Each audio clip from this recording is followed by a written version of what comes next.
Welcome to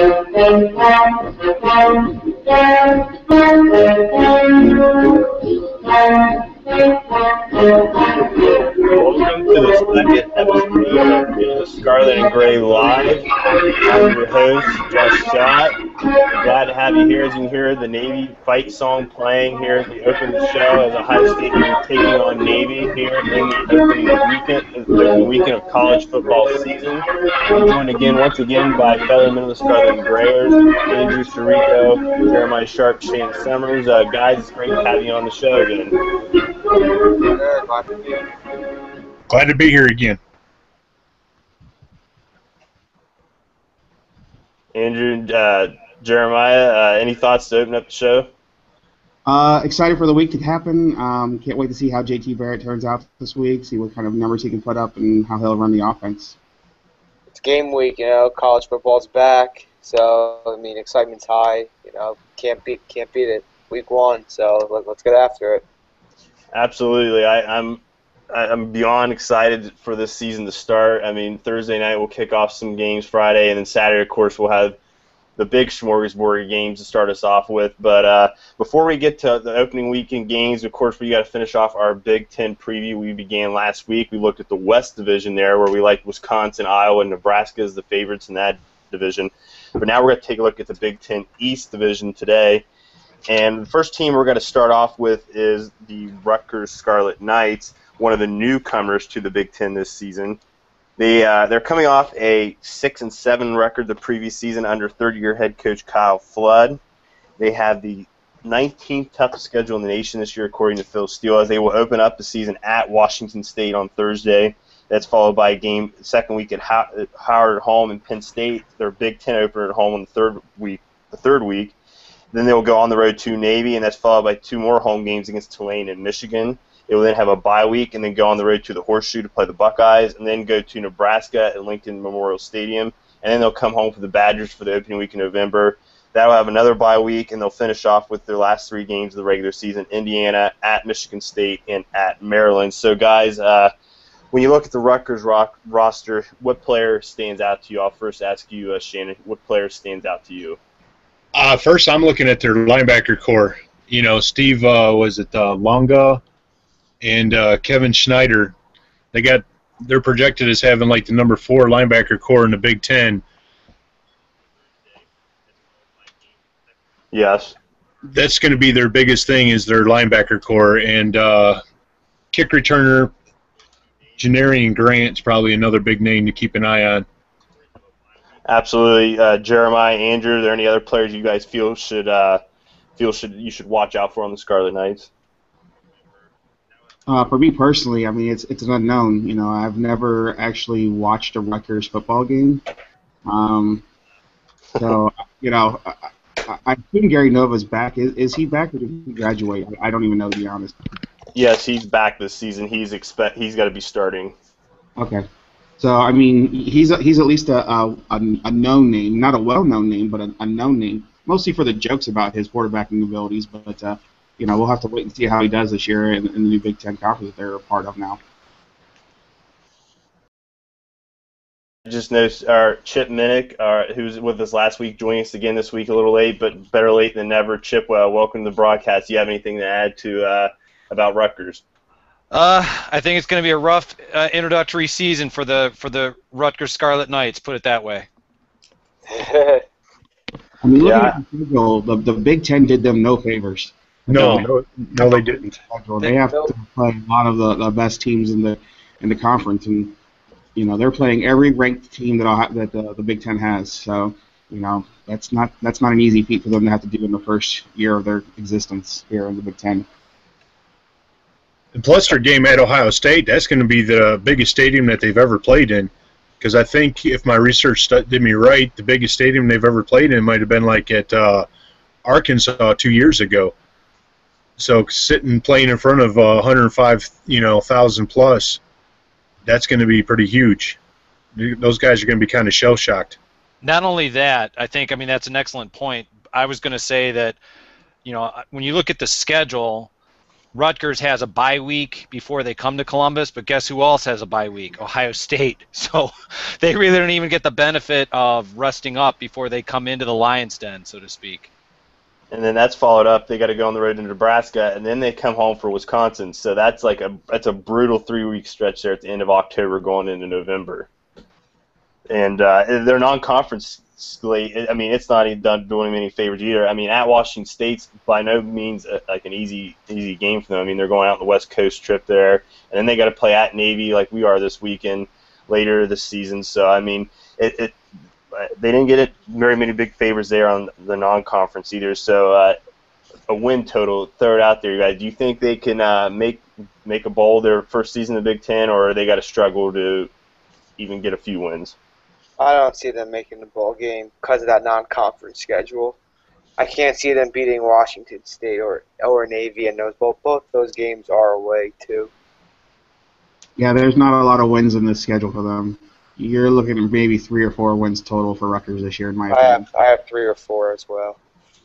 I actually have 2. Yeah, I hate to say it, I'm probably about 2 also. And don't forget that Navy game is a big rivalry game for them also. I'd like to see them knock off Penn State, though. I'm not going to lie about that.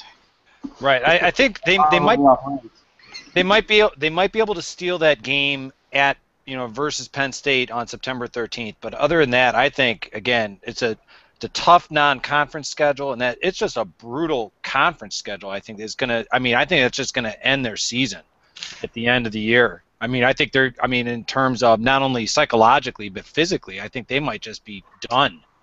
Yeah, they don't have the talent or the depth to compete with what they have to deal with this year, in my opinion. I agree.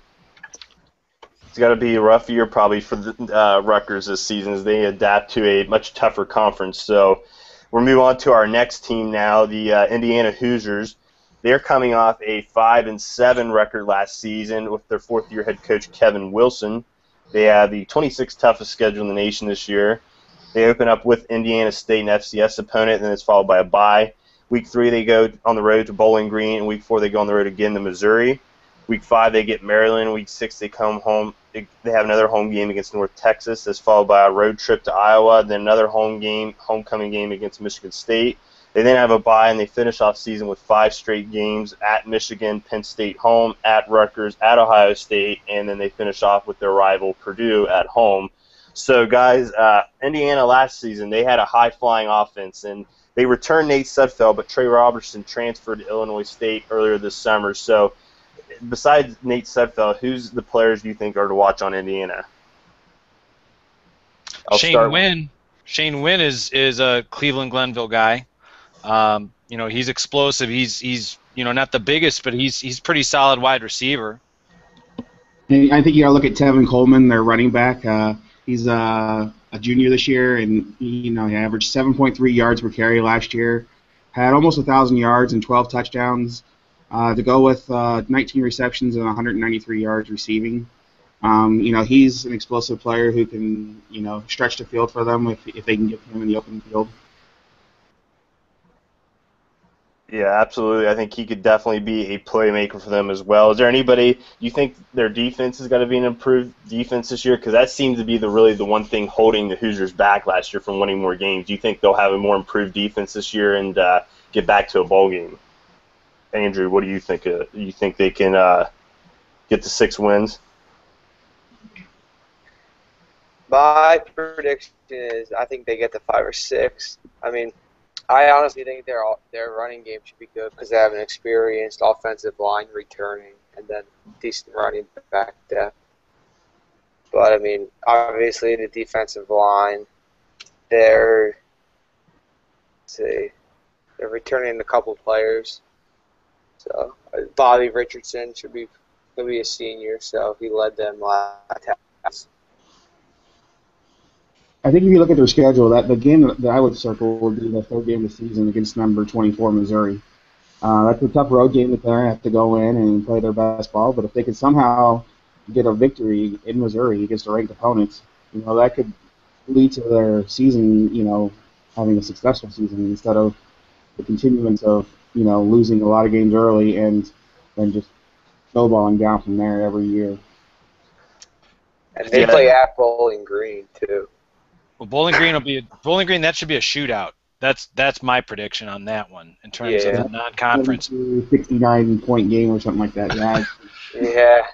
But they need to. I was going to say Indiana. I think they need to steal a game at that team up north on November 1st. They have a bye week before. It was a shootout last year. That might make all the difference in the world between bowl eligibility and non-bowl. That's just. I mean, by again, the defense can only.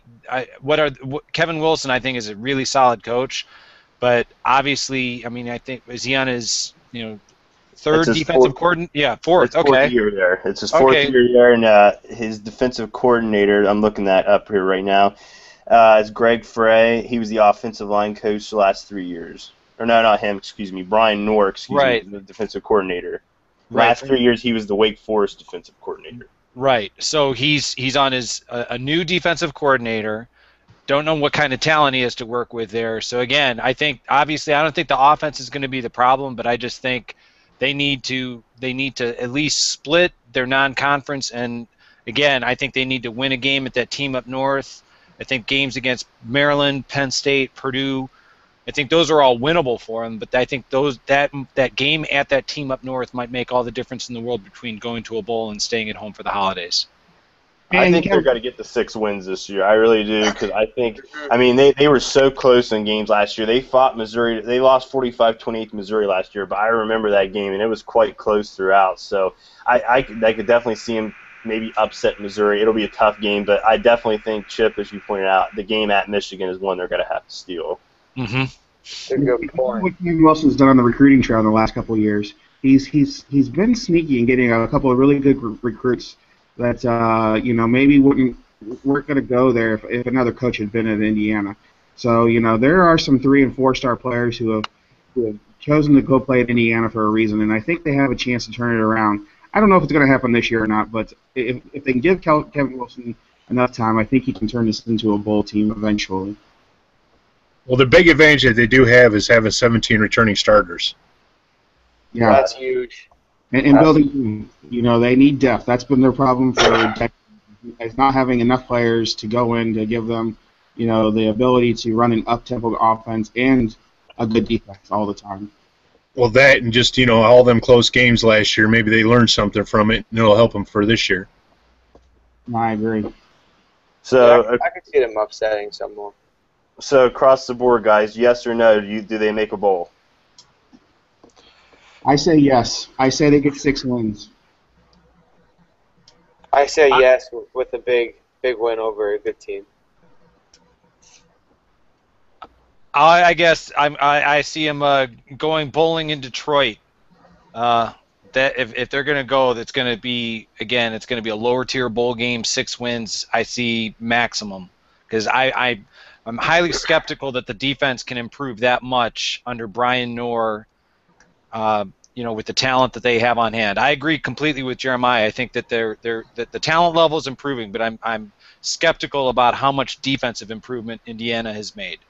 Yeah, they're just going to have to outscore people again this year, and they have to steal 1 or 2 wins against teams they probably shouldn't beat. But I really do think that even a bowl game in Detroit, a lower tier bowl game like that, would be a huge victory for that program.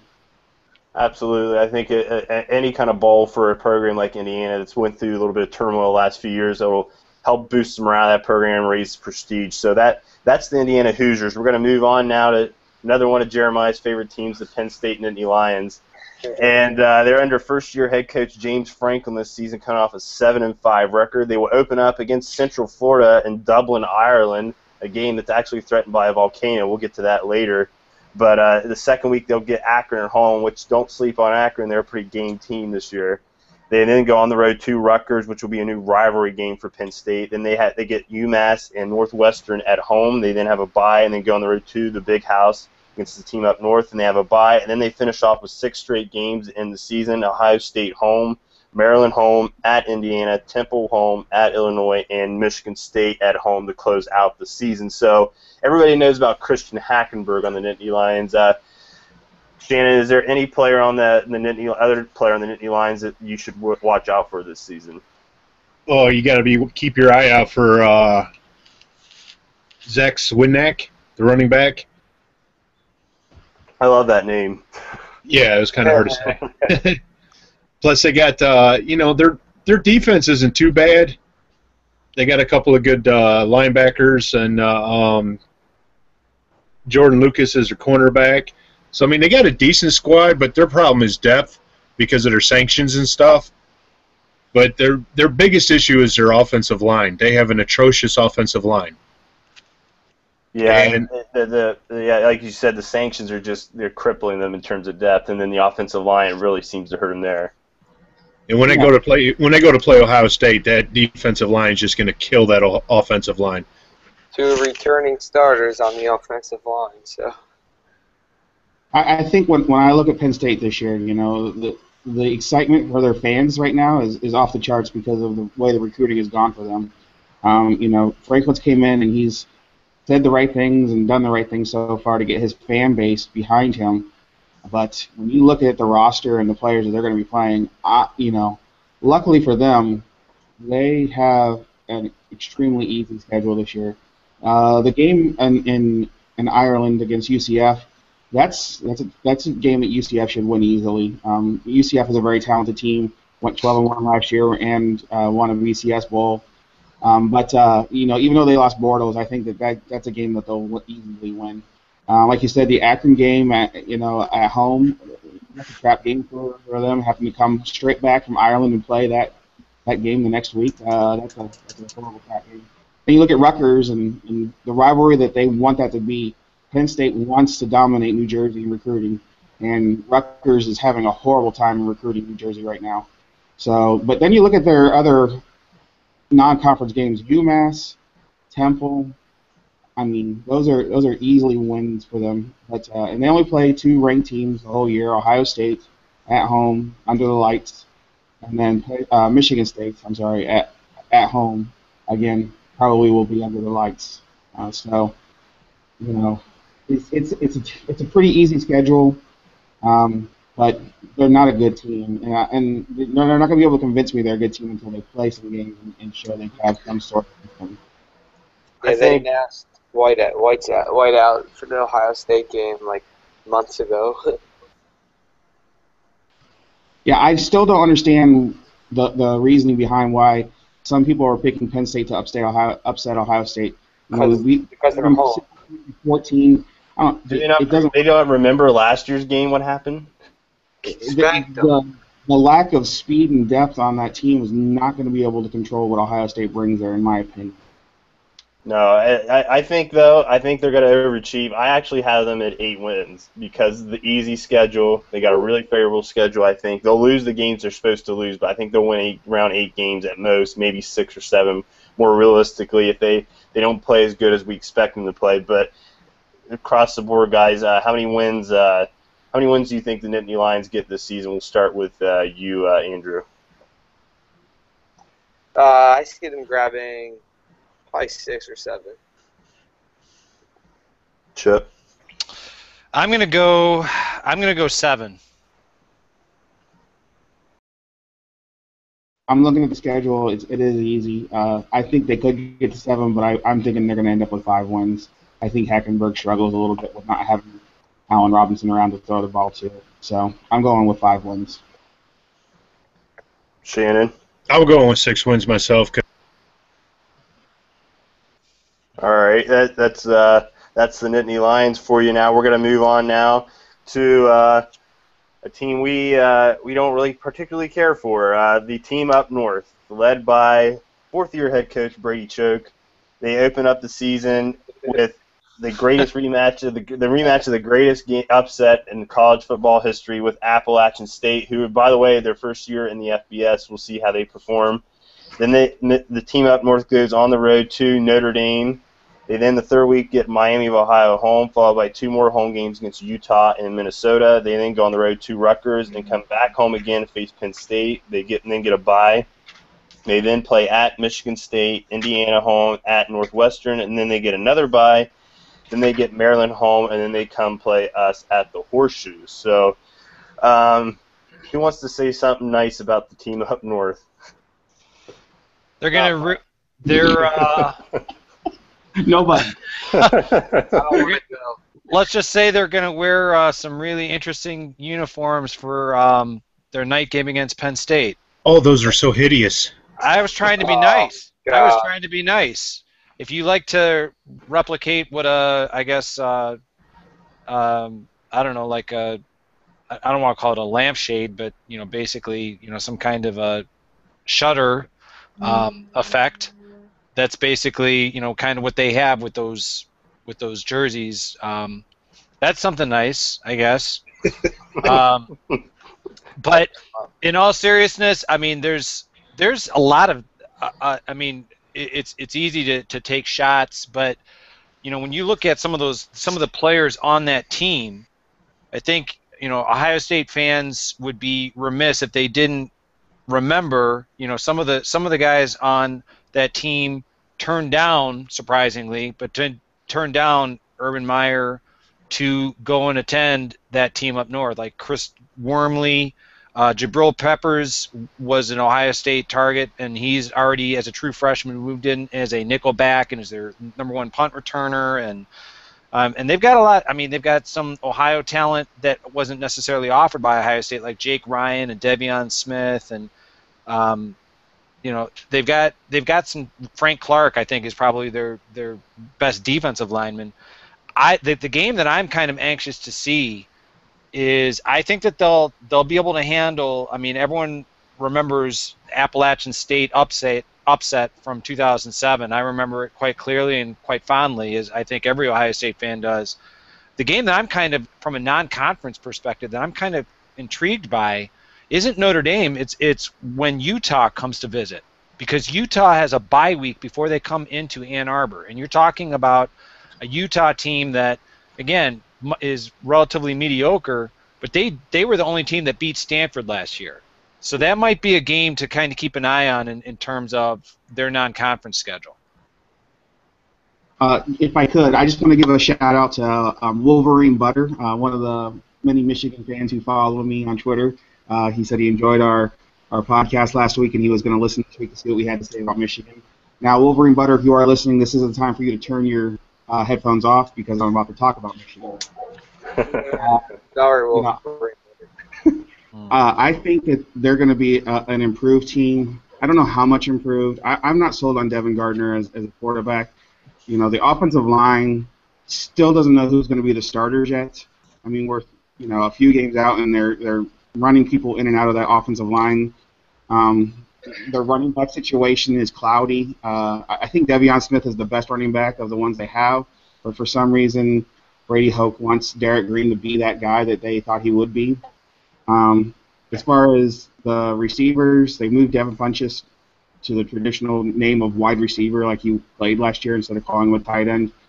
They'll miss Jeremy Gallen a lot. He was a guy who wasn't flashy, but he would get a lot of yards after the catch, and he did bail out Gardner a lot last year. Defensive wise, I think Jake Ryan's overrated. He's never lived up to that first-year hype that he got for himself. He got injured last year and wasn't the same when he came back. It'll be interesting to see how he turns out this year. That game against Appalachian State this weekend is a must-win by at least 28 to 35 points, in my opinion.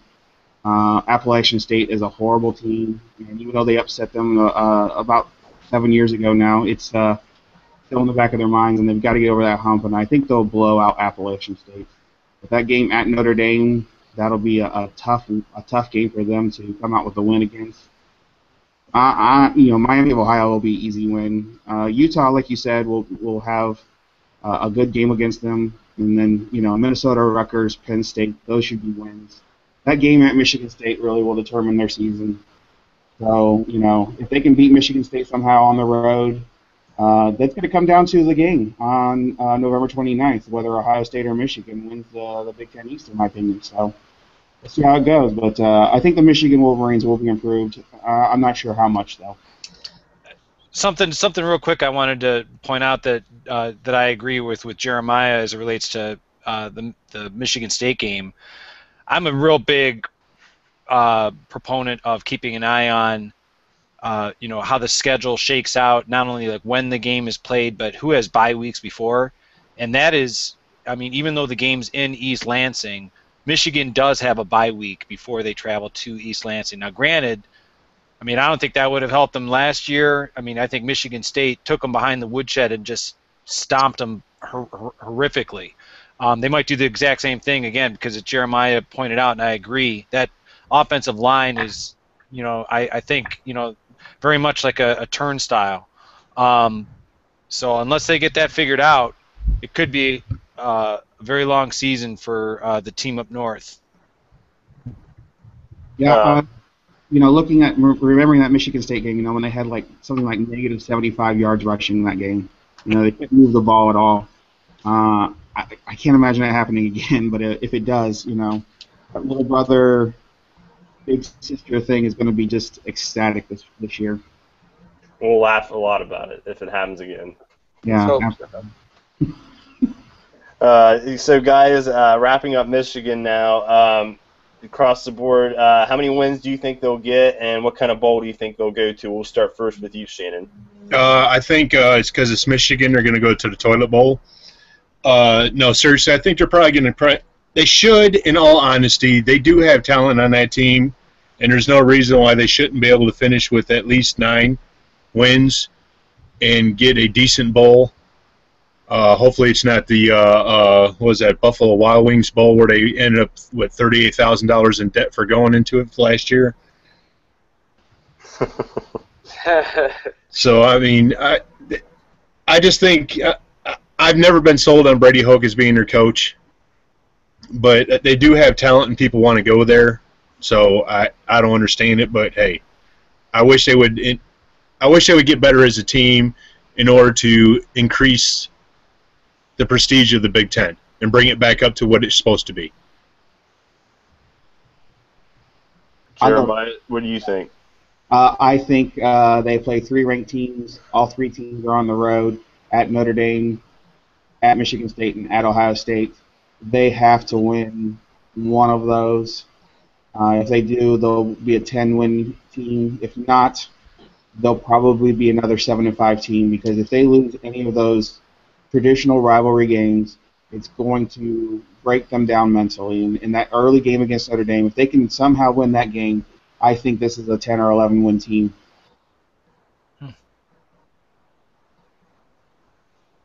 Chip? I'm going to go definitely with 7 with the possibility of 8.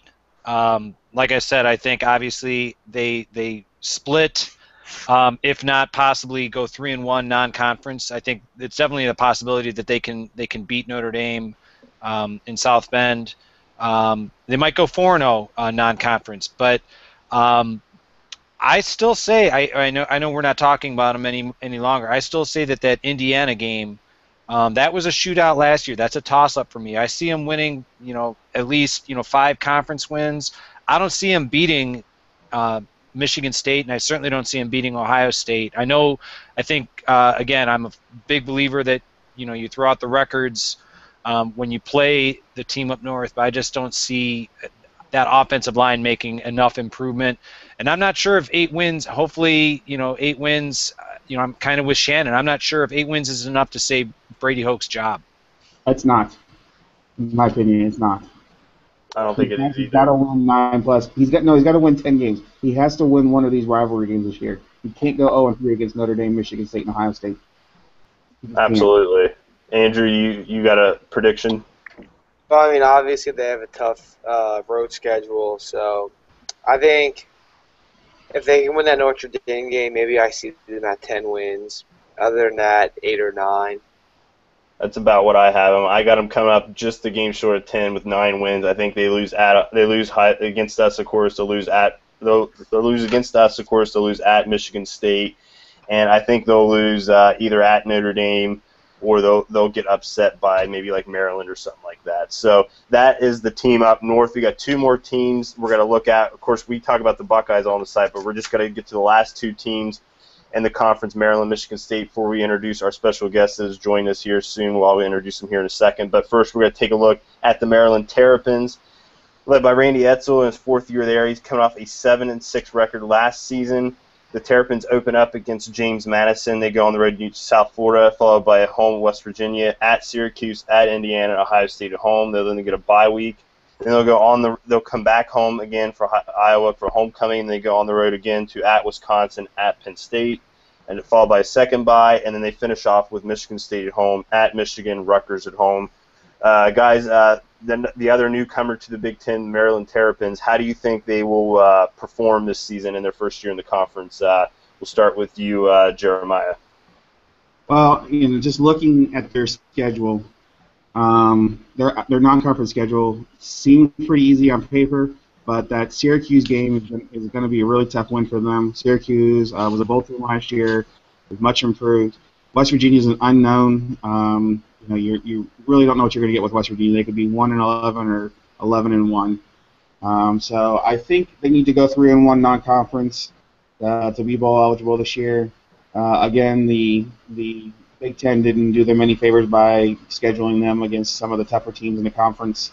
It doesn't help that Rutgers and Maryland both joined the Big Ten East, which was the loaded side of the conference at this point in time. So I think they're going to struggle. They do have Stephon Diggs, who is an all-everything and a guy that Urban Meyer really wanted, a guy who spurned Ohio State and who may have made some bad blood in that. So I'd look for that game on October 4th against Ohio State at home for Stephon Diggs to try and show Urban Meyer that he should have put in more of an effort to try and get him. Shannon. Yeah, excuse me. They got a good wide receiver core, which is going to be a big deal, especially going you play teams like Ohio State and having problems with their secondary. But I think they're gonna do pretty good, decently this year in the Big Ten compared to Rutgers. Yeah, to me, Maryland is just they're a big wild card. I mean, I had trouble coming up with a prediction for them. I think they're like Jeremiah said, they're going to struggle. I think they finished with 4 wins this season, but they could easily flip that around, go 8-4. I think too. It's just they're a real wild card team. I mean, I remember from what I watched them last year, they were inconsistent. They would look good one game, they look bad another game. Then 2 years ago, they had all those injuries at quarterback to the point where they had to start a linebacker even. So, real quickly across the board, guys, how many wins do you think Maryland wins in their first season in the Big Ten? I'll start with you, Chip. I'm gonna say that they're on the fringe of bowl eligibility. I mean, we already addressed it, and I realize we want to move on, but that schedule. I mean, you're talking home against Ohio State, Iowa, but then they're at Wisconsin, at Penn State. Michigan State comes to them at their home at night. I don't see how I think they can get to 6, but I don't see them doing much more than that. I mean, I see it being kind of a really tough physical year for Maryland in the Big Ten. For me, I'm looking at the schedule, and I think they're going to have to win the majority of their non-conference games to have any chance. I think they go 5-7. To be honest, I think they just missed being bowl eligible. Shannon, Andrew, you guys got any predictions? I think that they're going to go to a bowl game this year because they got in the Big Ten they got number 1 receiving core, number 5 defensive line, number 4 linebacker core, number 3 secondary, and number 1 special teams. So I think that they're going to handle themselves pretty well in their first season in the Big Ten. I see them at 5 or 6 wins. I mean, they need to win their non-conference games because they have a really hard Big Ten schedule. So. Yeah, I agree all around, guys. It's just that they could be good, they could be bad. Like I said, they're a wild card. So that's the Maryland Terrapins. Last team we're going to take a look at, Michigan State Spartans, led by Mark D'Antonio, the Big Ten champions last season with 13-1 record. They open up with Jacksonville State this Friday. They then go on the road in Week 2 with a brutal game with Oregon. Then Week 3 they have a bye. Week 4 they come back home to get Eastern Michigan. They have another couple home games with Wyoming, Nebraska, followed by 2 road trips to Purdue and Indiana.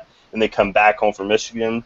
They then have a second bye, and they finish off with 4 straight games, Ohio State home, at Maryland, Rutgers home, and at Penn State. So, guys, who's a player to watch, and give a prediction for their record this season? Can I start this, please? Because this really just comes down to 3 weeks. October 25th, home against Michigan, and then November 8th is home against Ohio State. The bye week in between there. Those are the only 3 weeks that matters on their schedule. Nothing else really matters. That Oregon game, they can win it or lose it. It won't matter because it won't determine who the Big Ten champ is for the East.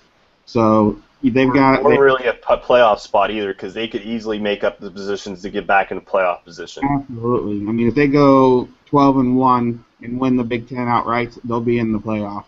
So I think that they need to win. They got to go 2-0 in those 2 games. They're at home. They'll be favored in both those games. And right now, as it stands today, without Braxton Miller, Michigan State should be favored, and they should win that game. I'm not saying they will, but on paper they should. So I think, with Connor Cook back at quarterback and having a year under his belt, he'll be experienced. His wide receiver cores are decent, not great, and a running back will be good as well. The defense is always going to be strong with Antonio and Narducci there. That's never going to be an issue. So this is a team that's their season's going to be determined in those 3 weeks. And if they win against Michigan and Ohio State at home, they're going to be 11-1 headed into the Big Ten championship. What do you guys think, prediction-wise, how they finish this year? We'll start with you, Chip. I'm gonna say that they're gonna be 12-1. I mean, I really do. I think that game at Oregon, I'm inclined to agree with Jeremiah that it doesn't necessarily matter. I actually think they're going to give Oregon a better game than a lot of people nationally are giving them credit for. And I think even if they lose, I think they're going to put a physical mark on Oregon, similar to what Stanford has traditionally done to Oregon in games against Oregon, that is going to impact Oregon's schedule a lot more than people are giving them credit. But I completely agree with Jeremiah. I think the game against the team up north, having a bye week, and then I was inclined to believe Michigan State was favored even before the news of Braxton Miller's injury. Nothing, obviously, in the last week has helped to kind of persuade me to think differently. So I think Michigan State definitely has to be the favorite in the East Division heading into the season.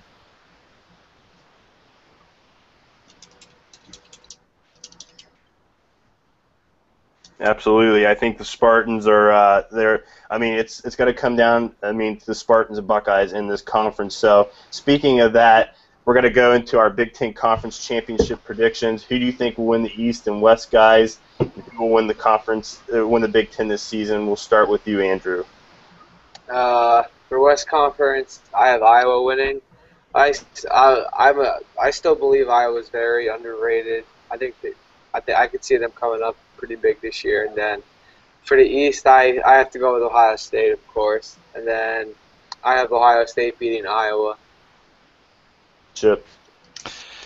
Well, I believe Wisconsin will win the West, and as much as I want it, I'm inclined to lean towards Michigan State winning and Michigan State winning the Big Ten.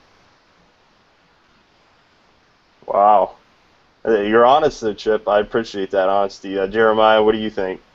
I also have Iowa winning the West in a surprise this year, and I hate to say it, Chip, but I agree with you. I think Michigan State.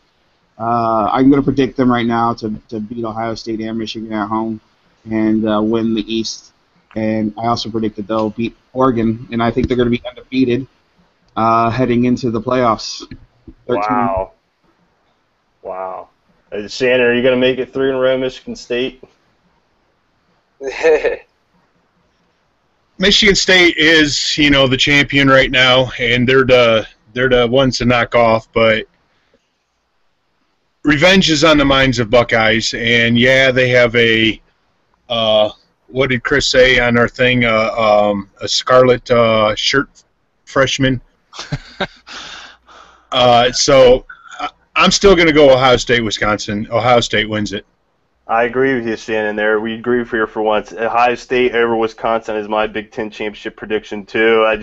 But if Michigan State wins, I won't be surprised one bit at all. I mean, that's going to be such a huge game in November, so it's going to be a fun season to watch in the Big Ten, see who comes out on top because there's a lot of great teams. So we're going to skip over our national game predictions since we're a little short on time here, but we're going to go right into our Big Ten slate. And before we do that, I want to introduce Michael James from the Bird Dog, who's joined us, a Navy blogger.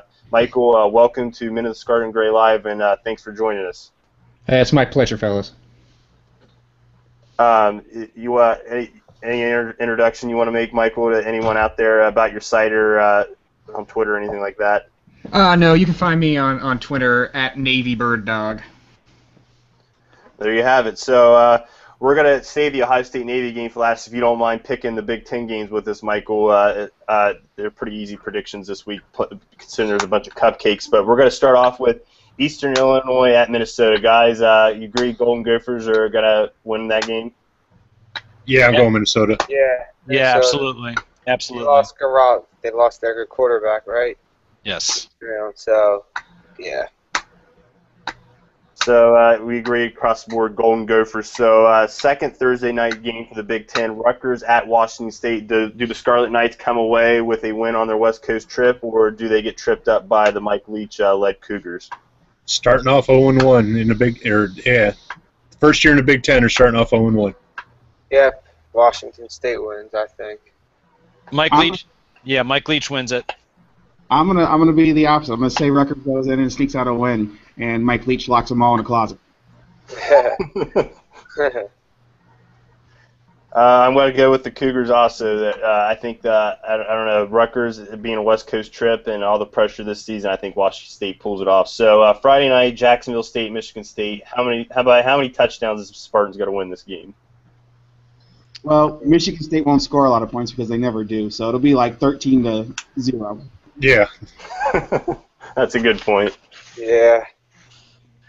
Now we'll move on to our Saturday slate of games. Penn State versus Central Florida, the game in Ireland, a game being threatened by a volcano apparently, possibly erupting in the region. But if it erupts, they won't have the game. But what do you guys like here? You think the Nittany Lions come away with an international win, or do the Golden Knights trip them up? Penn State does not have the luck of the Irish. I got UCF winning. It's an easy win for UCF in my opinion. I'm going to go with UCF as well. I'll go with UCF again. So now moving on, Youngstown State at Illinois. Any chance the Penguins, Ohio's FCS team, pulls off a big upset in Champaign? No. Illinois. In honor of Jim Trussell? No. Moving on, another FCS cupcake matchup. Indiana State at Indiana. Indiana, do they score 60 points in this game? Yes. Yeah. Yes, but Indiana State scores 55. That'll be a long game, long shootout. Yeah. You're making Hoosier fans mad, Jeremiah. There's no such thing. A lot of commercial time on that game. That's all right. They'll cut the nets down for him. That's true. Tom Crean, what an idiot. Northern Iowa at Iowa. Guys, Iowa got to win this game. Yeah, they should. Iowa kills them, I think. Yeah, Iowa wins that game pretty easily. They won't kill them, though. It'll be like 28-10. That sounds right. I'm going with Iowa, too. They'll probably make it close, like you said, too. At the great rematch of the greatest upset ever, Appalachian State at the team up north. Does lightning strike twice, guys? No, it does not. One can only wish, but no. I wish. Michigan has to score in the 50s in this game, and they've got to hold Appalachian State under 14. Anything less than that, in my opinion, is a letdown for what Michigan needs this year. Yep. Yeah, I hate to say it. Team up north's got to get the revenge here. So, Western Michigan at Purdue. Do the Boilermakers have an embarrassing loss against the MAC team in the opening weekend? Yes. Wow. I'm going no. No, I'm going no as well. I think Purdue will be an improved team this year. Just improved enough to beat MAC teams, but improved. Don't sleep on the MAC. I think Purdue wins this weekend as well, but they'll lose next weekend to Central Michigan. So I'm already giving away a pick for next weekend. But moving on, California at Northwestern. Do the hard luck Northwestern Wildcats pull off the victory to start the season, or do the Sonny Dykes-led Bears pull off the win on the road? I'm picking Cal. Me too. Yeah, Cal's going to win that game. I think Jared Goff is a good young quarterback, and I think he'll be improved. In Northwestern, I don't even know who their quarterback is going to be. So I have Cal. Trevor Siemian. Or I don't know who their running back's going to be. Rather. I like Cal too. I think, Northwestern. There's just so many question marks. California, watch out for them in a couple seasons because Sonny Dykes is a great coach. I think he's got to turn around that program. So, James Madison at Maryland. Do the Terps get a much-needed win before their brutal schedule starts? Yes. Yeah. Yes. Didn't James Madison nearly upset Virginia Tech like a year or two ago? Yes. I thought they beat them a couple of years ago. Maybe they did beat them, and it was an upset. And I think James Madison is one of those better. What are they called? FCS school. Yes. Yeah. I think there's a chance, but I think Maryland probably still wins that game in the shootout. Florida Atlantic at Nebraska. We could have had Pelini versus Pelini, I believe, in this matchup if Bo's brother wouldn't have got fired. But Nebraska, do they pull it off? Yes. Nebraska wins easily. Nebraska wins. All right, Cornhuskers all around. And, of course, the big game in the Big Ten this weekend, number 14 Wisconsin against number 13 LSU in a neutral site. I'm putting air quotations around neutral. Game at Houston. Do the Badgers pull off an excellent non-conference victory against one of the SEC's beloved teams? Or does Les Miles chew on some grass and find a way to win? I'm taking Wisconsin. The crowd will be 90% LSU fans. I mean, Houston, I live there. There's a lot of LSU fans here. Louisiana's only about an hour away. I think they'll have a home field advantage big time. But having said that, I think Wisconsin plays the kind of football that is trouble for LSU, and they play that similar to Alabama, where it's physical in the trenches, power running game, and I think that Wisconsin wins this game. And don't forget, Wisconsin starting a new quarterback. Stave has been benched. Yeah, which is strange because Wisconsin fans didn't like Stave for some reason. What I gathered on Twitter by reading what they were saying, but I thought he played really well last year. So I don't understand. I thought he was good. But their running backs are outstanding. I mean, just the depth of running back they have is incredible. They've got 4 guys who could probably start on any other team in the Big Ten, excluding maybe a couple. Yeah, you're right.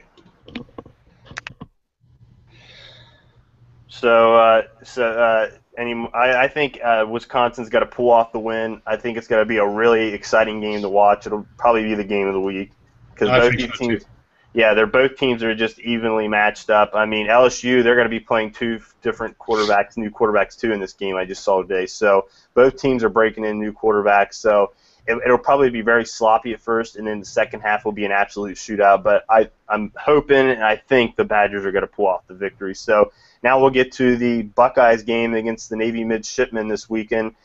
Certainly a track game for the Buckeyes. Michael, I was wondering, what are the Navy players do you feel have to step up in this game in order for the Midshipmen to pull off the upset? I think the defensive line kind of needs to take advantage of Ohio State's inexperience at the offensive line spot right now. This isn't really a situation that you're going to find when you're playing Ohio State too often. So if Navy can get any pressure at all, then that's that's going to bode well for them. The way these games usually go for Navy is that they're usually back and forth. They're kind of a track meet where Navy kind of tries to kind of hold serve with the opposing offense and hope that they have a chance to pull it out, drive for the game-winning score. Anything they can do to force a new starter or quarterback into some mistakes, that's probably the number one key. So getting pressure on the quarterback, the Navy defensive line is goal number one. If I could ask you, sir, most of the talk is about your quarterback and the offensive line blocking style. As a Navy fan, what's your opinion about the blocking style that they utilize there at Navy? That everyone does it, so you hear a lot of complaints about it, but it's not. It's kind of self-serving. Um, it's funny.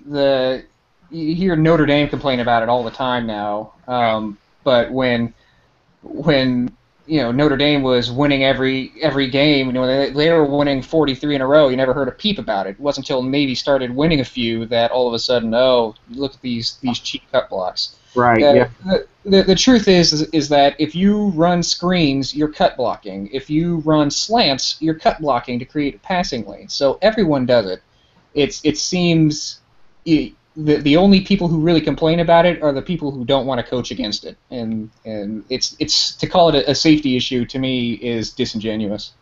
No, I agree with you. I think the worst cut blocking I ever witnessed, and we've played Navy before, and I've never noticed it in the Navy game, but when we played Arkansas in the Sugar Bowl, some of their offensive linemen were absolutely illegally blocking, and the illegal cut blocks that were happening were outrageous. But I thought that maybe we given a bad reputation in the past, and I don't think that the blocking really will have much effect. The team has to prepare for whatever the style of the opposing team is. I think they'll be ready to try and step back on those blocks and try to avoid getting cut block. But the Navy guys are not breaking any rules, or they'd be flagged for it on every down. So I agree with you on that. Can you talk to us a little bit about your quarterback, though? Keenan is a pretty special guy. If you look at Navy quarterbacks of the last 10 years or so, each one kind of had their own style. You had the guy who really knew the offense, or you had the guy with a good arm, or you had the guy who was a tough runner or something. Keenan is really a combination of all of these guys, and what's remarkable about him is how quickly he picked up the offense. He didn't run an option offense in high school. He was running a spread. He was lining up in the shotgun, and he spent his spring break of his senior year. He came to Annapolis and sat with the coaches to help learn the offense. He's picked it up remarkably quickly, and he makes checks at the line of scrimmage that even the coaches don't necessarily see sometimes. So it's what's between his ears, I think, that is the most special thing about him. But don't discount his arm either, because you see a lot of option teams. Most of their passing is based on play action and just trying to hit a guy that's uncovered. Keenan doesn't need to do that. He can hit a covered guy. He has a surprisingly good arm. He could, if it wasn't for his size, he would have been recruited by a lot more schools. So he's a pretty special guy, and Navy's really lucky to have him.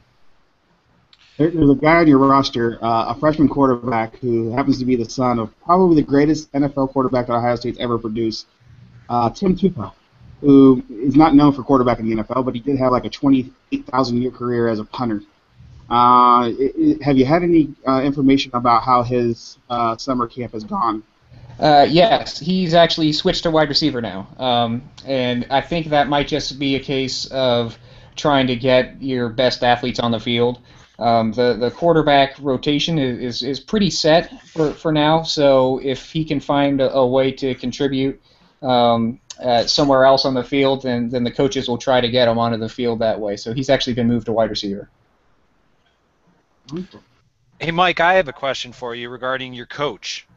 As somebody like Jeremiah, I am tremendously impressed with how Navy, with the triple option, how they perform year in, year out. You're talking about a team that routinely is ranked in the top in terms of rushing offense, went 9-4 last year. Obviously, every Ohio State fan remembers how much of a battle they gave the Buckeyes in Ohio Stadium in 2009 before losing 31-27. So my question is, how much of a concern from a Navy fan perspective is there about losing your coach to another program? Because, again, I mean, he's doing a tremendous job year in and year out at the Naval Academy. Not much, and actually there's kind of a funny story about that. Back when Paul Johnson was the coach at Navy, when he would go around and talk to alumni over the summer, he used to tell a story about how he's really good friends with Urban Meyer. And he would tell a story about how he was playing golf at a tournament, and his partner was Mark May.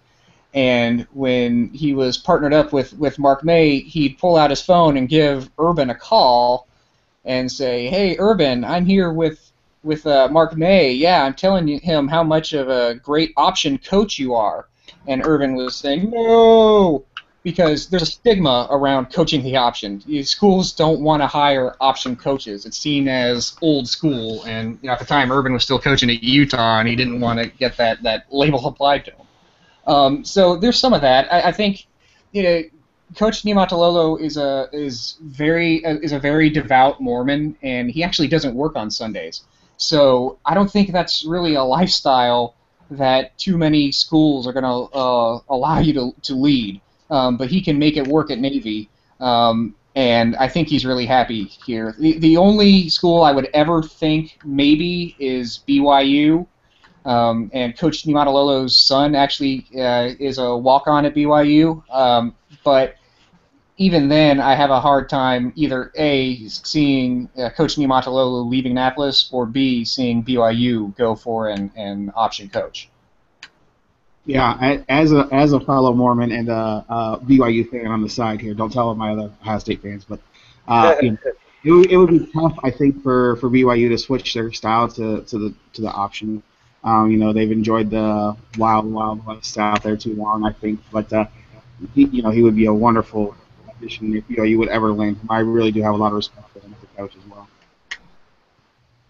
well. Mike, I have to ask you, how confident are you that Navy could pull off an upset of the Buckeyes in this game, and what would have to go right and what would have to not go wrong for the Midshipmen to pull off the upset, do you believe?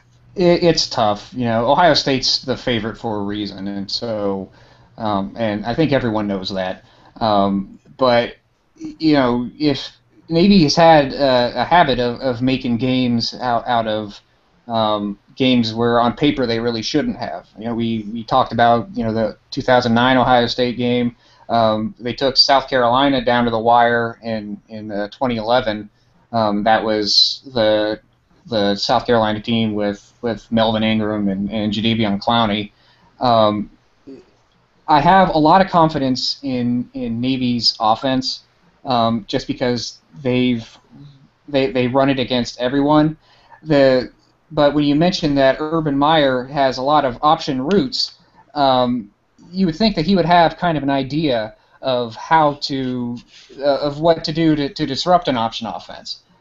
So if it takes a couple of drives for Navy to get their offense up to speed, then that's going to be tough, because Ohio State, regardless of what's going on with the inexperience on the offensive line right now, they're still going to move the ball. Again, that's another team that moves the ball on everyone. So if Navy can hold serve and keep pace, then I think it'll be a close game similar to 2009. But they're going to have to either force turnovers, get to the quarterback, or just come out scoring from the first drive, and try to keep pace.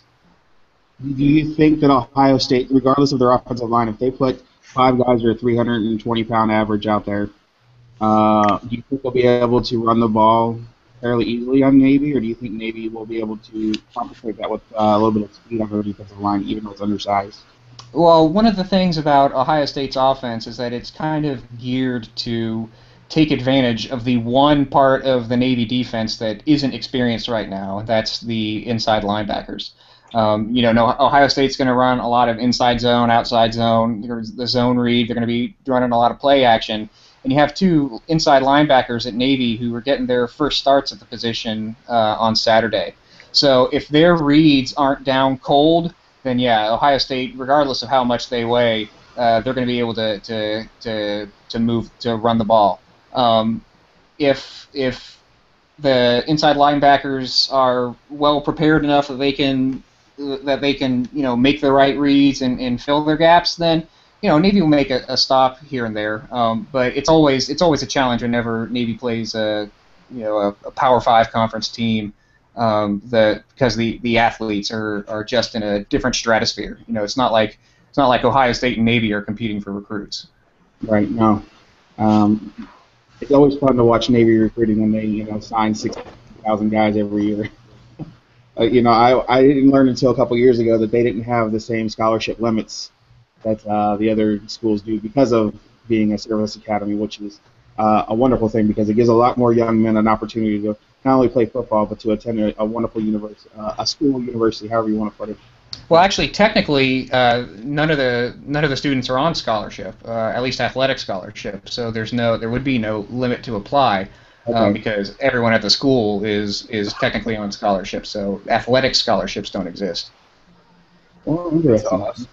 Yeah, You learn something new every day, and yeah, we are totally thankful for everything those young men and women do for us in this country, protecting us every single day. So let's get down to the final score prediction. Who you think wins and why? We'll start with you, Michael, and then we'll go to Jeremiah and work our way around whoever wants to hop in. So, Michael, who do you think will win in the final score? I think Ohio State's favored for a reason. I wouldn't count Navy out because this is the most experienced and probably the best Navy team that has been in Annapolis for the last decade, at least on paper. So if Navy's going to have a chance, it's probably going to be a high-scoring game. Both teams in the 30s maybe. But if not, and if Navy gets off to a slow start on offense, then it can get the Ohio State will cover if that's the case. So if Navy's offense can score early, then you should be looking at a shootout. I'm not sure about the actual score. But I think Navy has at least a puncher's chance. Jeremiah. I think what you're going to see this weekend, and this is a tough game for Ohio State that has some questions. There's questions about if their defense is improved.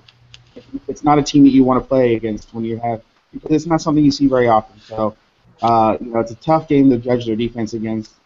Tough game for incoming scarlet shirt freshman to have his first team game against. I think you're going to see a lot of quick passes. I think you're going to see a lot of bubble screens. You're going to see a lot of tight ends down the middle to soften the inside up against those inexperienced inside linebackers. You'll see a lot of running out of the running backs this weekend. I think Ohio State will score fairly easily on this team. The question is how much can Navy control the tempo of the game and the clock and keep this a low-scoring game, which I think they'll need to. Low-scoring game for Ohio State is in the 30s under Urban Meyer. So, I think if they are in the 30s, it is going to be a tough game for Ohio State. But I think Ohio State wins this game 45-17. Chip, what do you think? Well, I agree that I'm glad that Ohio State's playing Navy in the opening game because, again, that triple option, it's not something that you see all the time. And to put it a completely different way, I'm skeptical as to how effective Ohio State's scouting team can truly replicate and simulate the Navy triple option so the new look defense is adequately prepared. That being said, I do believe Ohio State has a decided strength, speed advantage. I'm going to go Ohio State 35, Navy 17, but I think it's going to be a really good game. Andrew?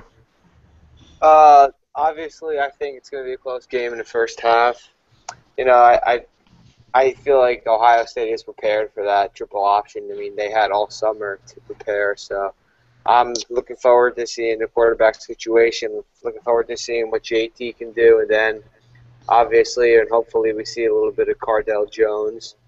They will probably go deep with running backs, and then I see it for 42-17.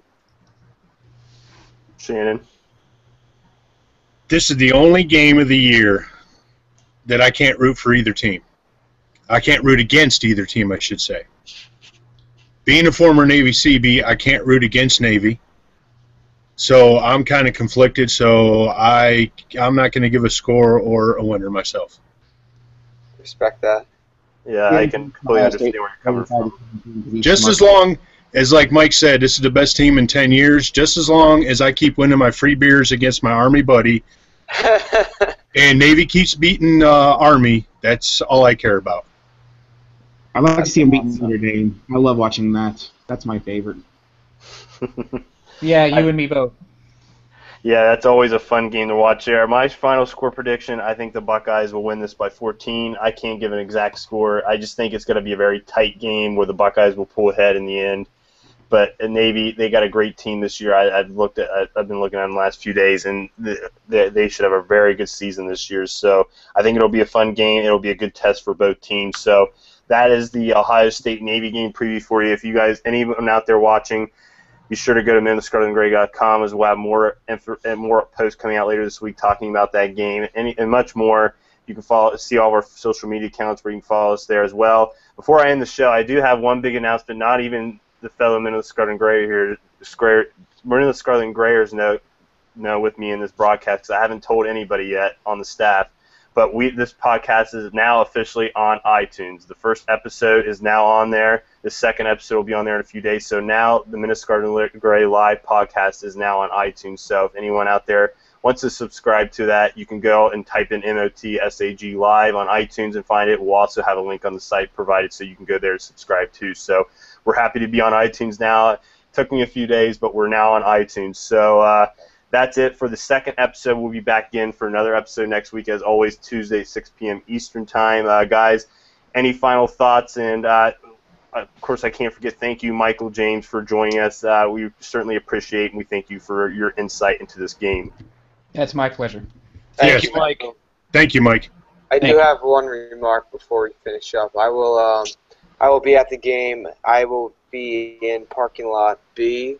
The tailgate, if any Buckeye fans would like to meet up, just follow me on Twitter at Bucknut22. Give me a DM. We can meet up, tailgate. So. Yeah, Cool. I want to thank Josh for putting these together for us every week and for getting us on iTunes. It's been a lot of work for him, and we really appreciate the effort he has put in, as well as Tony, our fearless leader, who's helped him out with that.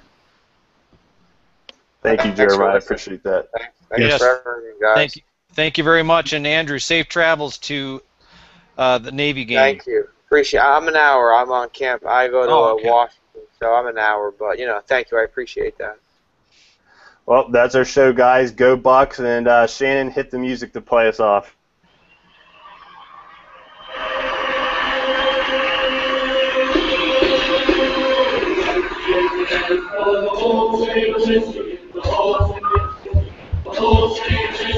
Young Gibson for the whole state of Michigan, clear from home.